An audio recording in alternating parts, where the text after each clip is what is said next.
Why are Australian house prices skyrocketing even though no one can afford them? A recent study by the University of Technology Sydney reveals that regardless of whether you are working full-time or part-time in Sydney, New South Wales, you won't be able to afford a home until at least 2031, given the current trends in the housing market, economy, and wage growth. If you rely solely on your salary, the dream of buying a house will drift further away as time goes on. It may seem unbelievable, but prices will continue to rise even if you can't afford a home. Should you jump into the market now or wait a bit longer? How can an average wage earner enter the Australian housing market? Hi, I'm Alex. Welcome to Aus Property Strategy, where I share information about real estate investment, economic trends, and wealth creation. If you like this video, smash the subscribe button and turn on the notification bell to watch new weekly videos. Without further ado, let's get into it.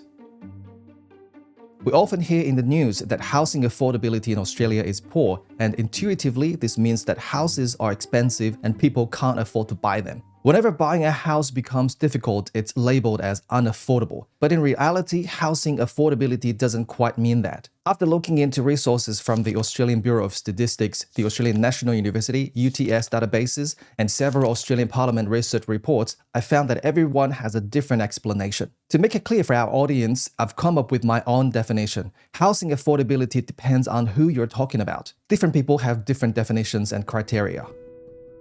Number 1, affordability for owners. According to the APS, if more than 30% of a household's income is spent on owning a property, then that property is considered to have poor affordability. This percentage represents the ratio of household income to the cost of holding the property. In Australia, there are at least 12 costs associated with owning a property, and each of them is quite substantial. The largest of these is the mortgage interest, followed by various land taxes, land tax surcharges, council rates, and strata fees, among others. If you're interested, you can check out APS053, where I explain this in detail. The 30% threshold isn't a strict measure. Even if the ratio is slightly higher, it doesn't mean you immediately need to sell your house or risk the bank repossessing it. However, exceeding this 30% mark will start to affect your family's quality of life and normal spending, which is what we mean by poor affordability. If more than 50% of household income goes towards owning a property, the pressure to sell the house increases, because after covering essential living expenses, there may not be enough left to pay for the mortgage, leading to what we call unaffordable housing. If you're curious, you can calculate it yourself to see how much of your household income is going towards your home. If it's over 50%, it's quite risky, and you should take action immediately. Before buying a house, you can use this standard to assess your situation to avoid ending up in a position where you can afford to buy but can't afford to live in it, ultimately having to sell at a loss.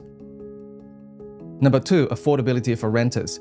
Affordability for renters is straightforward. It's about whether people can afford to rent a house. The criteria are similar to affordability for owners, focusing on the ratio of household income to rent. The difference is that renters only have to cover this one expense, while owners face numerous costs associated with owning a property. There are also 2 thresholds. Spending less than 30% of income on rent is considered healthy. Spending more than 30% starts to create pressure. Spending over 50% is deemed unaffordable. However, since the pandemic, rents have been soaring for 3 consecutive years, while wages have been rising too slowly. As a result, more and more rental properties have become unaffordable. This is why we often see news about an increase in homelessness, with more people living in tents and cars.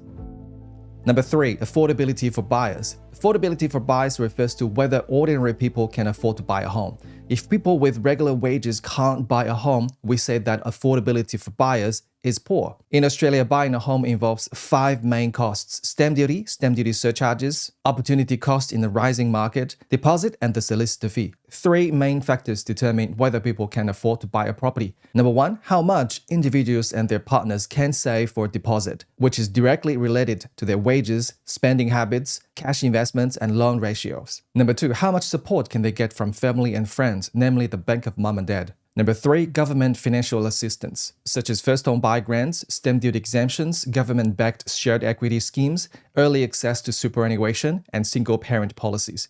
Affordability for buyers is the key focus of our discussion today. Based on the research by 2 professors from the University of Technology Sydney, affordability for buyers in Sydney is unlikely to improve before 2031. People earning an average salary in Sydney won't be able to afford an average priced home until at least 2031. Why 2031? Because their study only goes up to that year. Those who like to dig deep can read the full research paper, but I'll just highlight the key points here. In the Greater Sydney area, people earning the average wage, whether working full-time or part-time, cannot afford to buy a home. Even those with full-time jobs need significant savings or family support to buy a home and manage mortgage repayments. Unless major changes occur to alter this trajectory, the situation where people cannot afford to buy a home is expected to persist until at least 2031. The closer you are to the city center, the worse the affordability for buyers gets. This conclusion won't surprise you if you regularly watch our channel, as is common sense among our longtime viewers. However, if you're in the 25 to 35 age range and lack a proper understanding of real estate, investment, wealth, retirement, and aging, this may come as quite a shock. So far, this study is the only quantitative research I've seen that examines employment types and affordability for buyers, which proves our viewers' common sense is correct. This research specifically targets the Sydney real estate market. While it doesn't apply to other cities, it provides valuable insights. Currently, house prices in all cities other than Sydney are at least 20% cheaper, making Sydney the city with the worst affordability for buyers. Some might say that the Australian government is already aware that ordinary people can't afford to buy a home, which is why they launched the plan to build 1.2 million homes over 5 years, starting this July.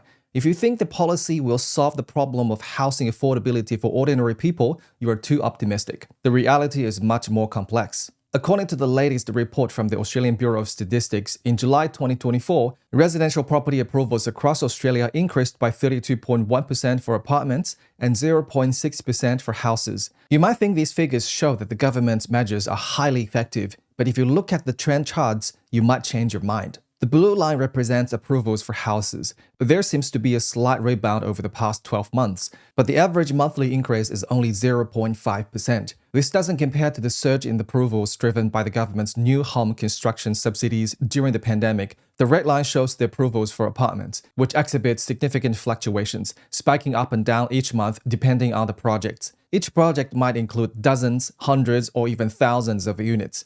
However, the overall trend has been declining since 2021. The Housing Industry Association report indicates that in the 2023 to 24 financial year, a total of 163,320 residential properties were approved across Australia. This is 32% below the target of 1.2 million homes over 5 years, or 240,000 homes per year. New home approvals decreased by 18.7% compared to the 2021 to 22 financial year, and residential property approvals dropped by 7.8% compared to the 2022 to 23 financial year. Approvals for houses declined by 1.3% from a year ago, while apartment approvals fell by 17.8%. All this data and research point to one conclusion. If we don't find a way to address this issue, buying a home will only become increasingly difficult. Facing retirement without owning a home is not something anyone would look forward to. I'm sure many hardworking Australians still believe that to have a comfortable retirement, you need to have a lot of savings in the superannuation account. So they work tirelessly to save as much as they can in the fund. However, if you don't own a home by the time you retire, you need to figure out how to get 40% more superannuation than currently planned to maintain the same standard of living in retirement. Without owning a home in retirement, if rents continue to soar as they have in the past 3 years, you're likely to be evicted and apply for public housing, which has a long waiting list. So if you're working but don't own a property, how can you quickly enter the market and keep making money in the property game? Number 1, buy early. The key to buying a property is to do it quickly. Whether it's a home to live in or an investment property, those who buy early have the advantage. The reasoning is simple. House prices are rising and they're doing so much faster than wages. The later you buy, the harder it gets. If you're renting and trying to save up to buy a house, relying solely on your own efforts, I suggest you drop that idea. Borrow from as many relatives and friends as you can, pull together all the resources you have, and buy a home as soon as possible. How soon? Ideally by today. Otherwise, if you can't afford it now, it will only become less affordable in the next 5 to 10 years. We've encountered some clients without houses who want to buy but don't have enough money. They put their saving into the stock market or cryptocurrencies, hoping to cash out after a big win and buy a house. Some succeed, others fail. I'm not suggesting you take your money to the financial market to gamble to buy a house sooner. My point is that everyone is trying to find ways to make money faster to buy a home. If you're one of those YOLO people, then wealth and better retirement life don't concern you. But the sooner you buy a house, the easier it will be to buy more down the line.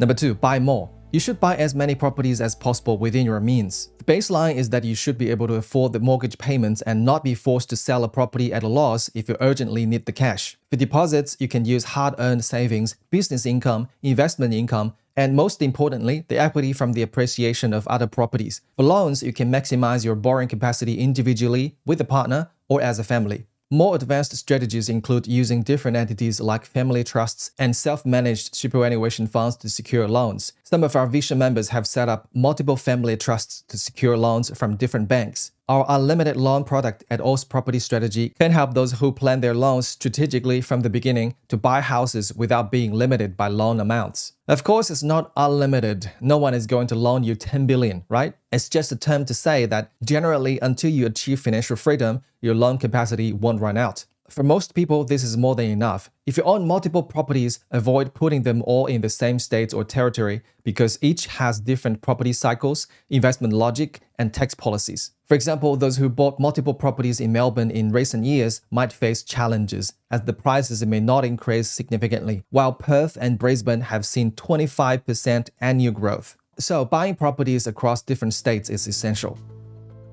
Number 3, don't sell. Australian property prices may fluctuate in the short term, but they have always risen in the long run. Personally, I believe in taking a long-term view with real estate investments.